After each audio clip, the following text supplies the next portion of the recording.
And welcome back to Hannity. Now, last night on this program, we showed you the shocking undercover video of an abortion doctor in Washington, D.C., telling a potential patient that he would not help her baby if it survived the abortion. Now, tonight, there are more stunning videos from a New York counselor explaining the details of what happens behind the scenes at these abortion clinics. You need to watch this closely. Watch this. So how do they, like, remove it then? It's done by suction. It's a sucking tube that they just hold and it sucks it in, and then they put it in a solution and they send it out to the lab so they can measure everything to make sure that everything came out of you. If it did come out in one piece, it's very small. Okay. So they would still have to put it in a jar container with solution and send it to the lab. Oh, okay. So they would just be able to just do it. All our specimens have to go out to the lab. Oh, okay. Yeah, no matter what. That's just how you get rid of it? Like, that's just how you get rid of it, whatever? Garbage. Yeah, yeah. Like, what if it was, like, twitching or, like, something like that? Like... The solution will make it stop. Okay. Yeah. Okay. It's not going to be moving around in the jar. Okay, the solution would make it, like... Yeah, that's the whole purpose of the solution. Okay. So, like, if it looked like it was, like breathing or something like that? It'll automatically stop. It won't be able to. It won't be okay. And here with reaction from the group who shot the undercover video, Live Action President Lila Rose and Fox News contributor Tamara Holder.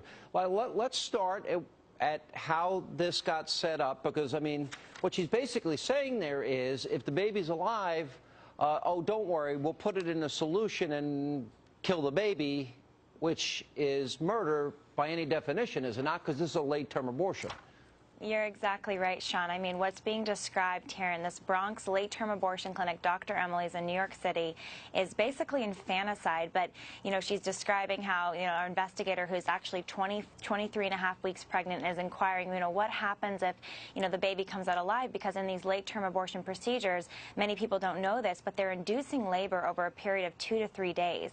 And they need to get that baby out of the woman ultimately, but they want to kill the baby first. You know, that's part of the procedure. So they're going to be either ripping that baby up in utero, they're going to be injecting poison into the baby's heart, but sometimes the babies come out alive. And in this clinic, what the counselor is graphically describing is how this little baby, if it's moving or breathing when it's born alive, would be placed in a jar of toxin, so it's then drowning to death. So, Tamara, is that or is that not, if this baby is born alive, does that not have constitutional protections to live? Look, I didn't create this law. It just so happens that Lila went in at 23 and a half weeks to talk to this person, or technically she was 23 and a half weeks pregnant, when the law says at 24 weeks, at that point, then it's not a legal abortion. Okay, I'm not asking you that. What this doctor is describing, though, is that infanticide. No, it's not. It is not infanticide. No, if the because baby's legally born, you it put is it not. Wait a minute. What they said is the whole purpose of the solution, if the baby is breathing, is to stop it from breathing. She said it wouldn't be. No, she said it wouldn't be breathing. And between the two of them, they were talking about it. They were not talking about a baby.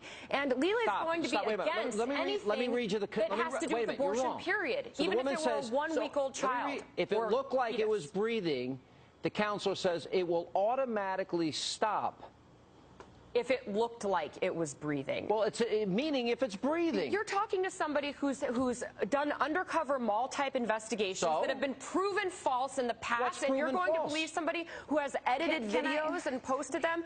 Where's the FBI in this? There's no investigation here. Lila, because it's not even accurate. Tamara, first of all, the full footage is posted online. I encourage everyone watching to view it and see if anybody. The full footage is online of the entire investigation to see, can you defend this? Tamara, can you defend killing a child 23 and a half weeks old, even in utero, when it's old enough to survive outside the womb, ripping that child limb from limb? Can you defend that, Tamara? Well, I can defend the law. I did not create the law. The law says specifically at 24 are you opposed to that law? 24 weeks, I am in favor of legislators. I'm in favor of a government where we create laws by and for the people, and the law says 24 weeks. Therefore, at 24 weeks, we should be allowing late term.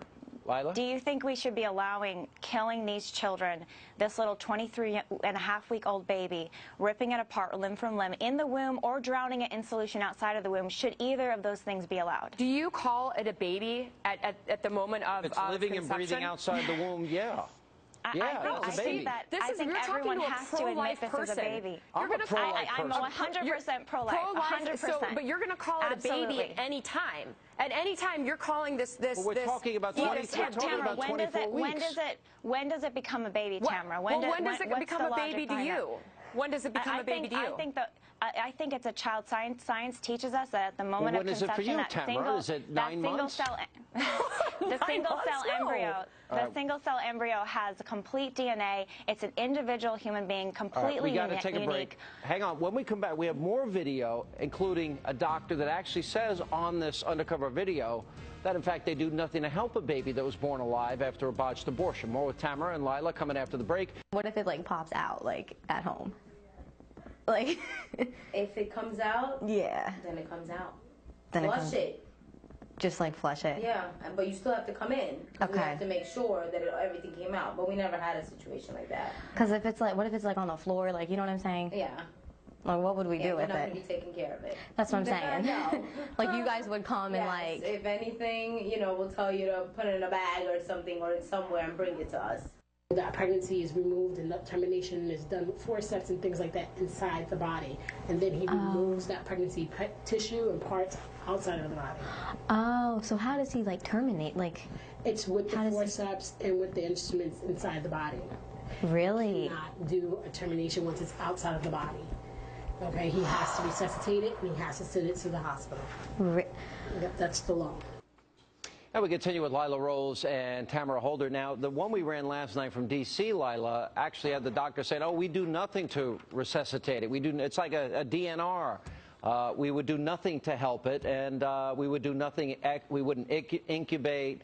And if it was in a hospital, they'd have to do it.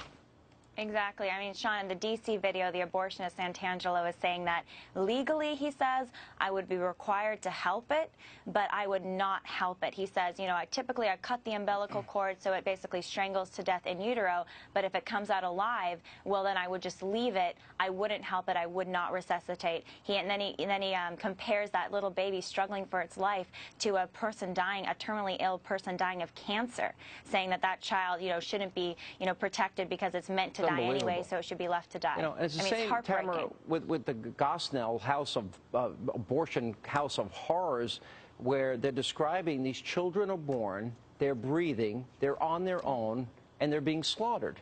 And, you keep giving me technical, legal, lawyeristic language, and I'm just, where's the heart side of this for you?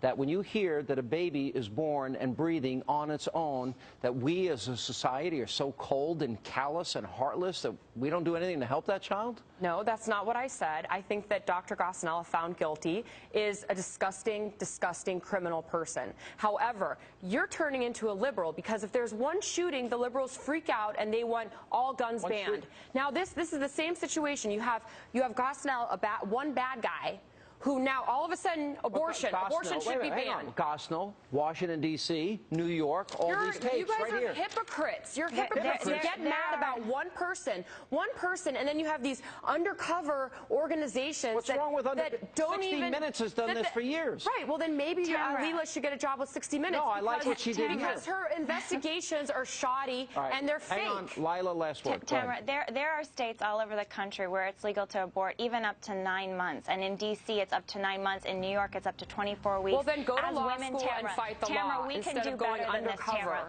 The laws need to be changed, but people need to change their hearts and minds too, and we can do better than this as women, Tamara. We can do better than this in our country. You should do better as a woman than go undercover. What does that mean, a woman? Why are you attacking her personally? Because it's a shoddy investigation. No, it's not. Yes, it is. Read the transcript. Yes, well, because it's half of it is edited. We can do better than killing our children in the womb, ripping them apart, letting them die in toxin. We can do better than this. We got a break. Thank you both.